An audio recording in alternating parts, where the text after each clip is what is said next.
Hi mga katribo! Welcome back to my channel. Before we dive into our video, shoutout sa lahat ng silent viewers, sa lahat ng OFWs, at sa lahat ng mga sumusuporta kay katribo. Thank you so much for all the love and support. All the newbies in this channel, kindly give me at least 2 days before I can get back to you. And if you happen to pass by my channel, please consider subscribing and hit that notification bell so you won't miss my upcoming videos. So stay tuned and enjoy watching! So, ito po yung ating mga gagamitin. Tofu, egg, oyster sauce, chili. Ayan, since ready na yung ating mga gagamitin, tayo po ay mag-uumpisa ng iprito yung ating tofu. Hindi natin siya tutostahin. Pagagandahin lang natin yung kanyang texture para hindi siya madaling maturog. Piprituhin muna natin siya. Siguraduhin lang po natin na sariwa yung ating magbiling tofu para mas masarap ang lasa syempre. So, ayan, binaliktad natin. And pag okay na siya, set aside natin. Ayan, ganyan lang po siya. Hindi tutustahin para hindi kumunat.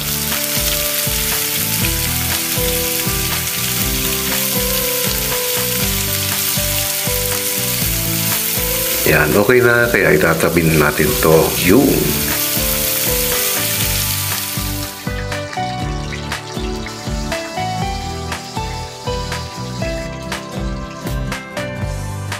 at this point, igigisan natin yung ating garlic. Totostahin natin siya, toasted garlic. Kung napansin nyo, medyo marami siya kasi yung iba, ipapantoppings natin later.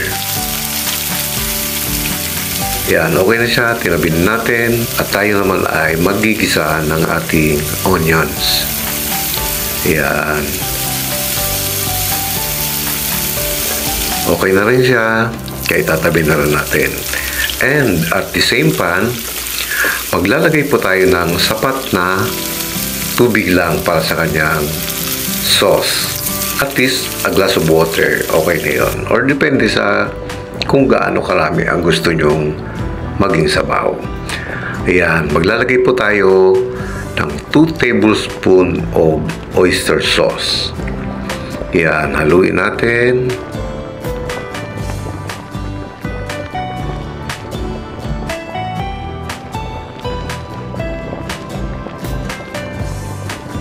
Ayan, maglalagay na rin po tayo ng ground pepper.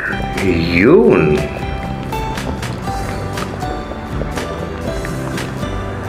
Habang pinapakulo natin to, nagtunaw tayo ng harina.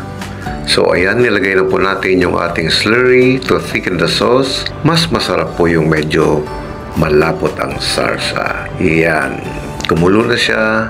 So, at this point, ibabalik na natin yung ating tofu. Hayaan natin siyang kumulo for at least 2 to 3 minutes para ma-absorb niya yung timpla ng ating sauce.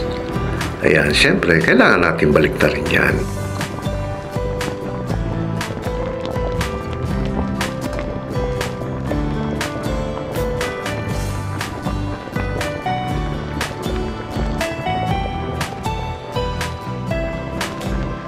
So, naglagay tayo ng konting ginisang sibuyas and ready na rin itong ating scrambled egg.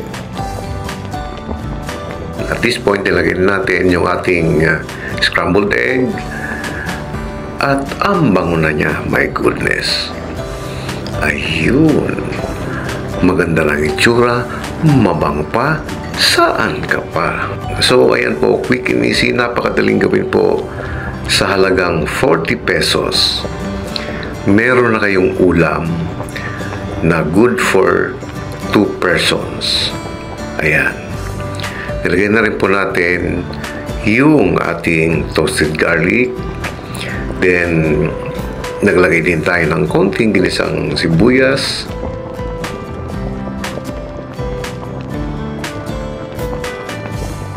Onions. At syempre, naglagay tayo ng konting chili para naman poging-pogi ang itsura ng ating ulam ngayon. So, try this at home. Hindi po kayo magsisisi. Highly recommended. Sulit na sulit ang 40 pesos nyo. Quick and easy, healthy, and yummy recipe.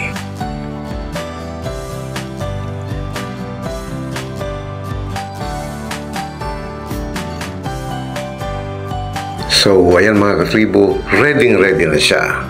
By the way, shoutout sa aking magaganda and very supportive channel members. Ayan po sila. Kindly visit their channels and please do support them. Thank you!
So, that's it for today mga katribo. Muli po ang aking taos-pusong pasasalamat sa inyong muling pagsama sa akin ngayon at sa inyong patuloy na pagsuporta. Maraming salamat po. If you like this video, please like and share to your family and friends. Mag-iingat po tayong palagi sa ating pang-araw-araw na pakikipagsapalaran sa buhay para sa ating mga pamilya. God bless us all. Happy lunchtime and see you on my next video. Woo!